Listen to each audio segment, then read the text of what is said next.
বর্তমান সরকারের যে আইন আনার জন্য চেষ্টা করছে তা সম্পূর্ণ অবৈধ। কারণ এই সম্পত্তি exclusively it is the property of Muslims, ইয়া মুসলমানদের সম্পত্তি। এখানে অন্য কারোর কোনো হস্তক্ষেপ করার কোনো অধিকার নেই।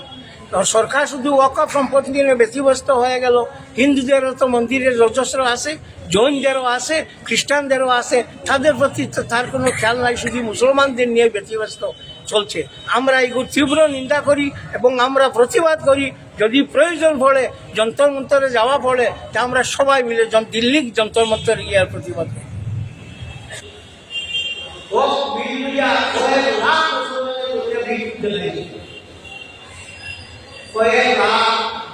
প্রয়োজন বলতে কোটি মুসলমান যদি প্রয়োজন বলতে কোটি মুসলমান গিয়া বিলুপ্তি আসবে সম্পত্তি মুসলমান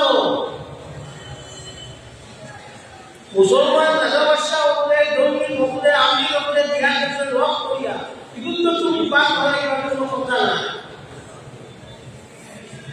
জৈন লোকদের সম্পত্তি আছে পাক করাও না, খ্রিস্টান লোকদের সম্পত্তি আছে পাক করাও না, হিন্দু লোকদের সম্পত্তি আছে পাক করাও না। এটা খালি মুসলমান, খালি মুসলমান এক হাজার বন্ধুরা যে যন্ত্রমন্ত্র দেশের বিরোধিতা হব নাকি কিন্তু নারায় শক্তি আল্লাহ ছেলে এইগুলো হইল যেদিন ভারত নিউজিল্যান্ডে খেলা হলো, ভারত জিতল, বিজয় খুশি হইয়া ভারতীয় প্রফুল্ল সামনে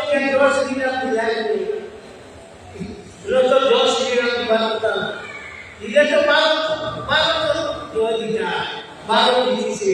তো বলবো এক সম্প্রদায় কথা আর সম্প্রদায় কথা এটা কিন্তু ভালো